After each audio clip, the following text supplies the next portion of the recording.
तो आप लोग जो है काफ़ी ज़्यादा चिंतित रहते हो इस विषय में कि आपकी बाइक की जो आवाज़ आएगी वो ओल्ड बुलेट के जैसी कि आप कैसे कर सकते हो।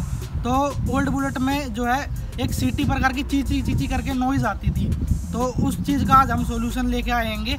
तो उस चीज़ का सॉल्यूशन आपको इस चीज़ में मिलेगा। ये है कि हमारी विसल, साइलेंसर विसल इसको बोलते हैं, और इजीली फिट हो जाएगी आपके साइलेंसर में।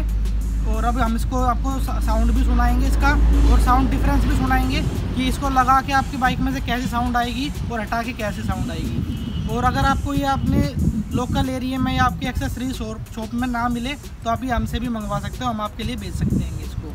ठीक है, तो अब हम इसको साउंड सुनाते हैं आपको।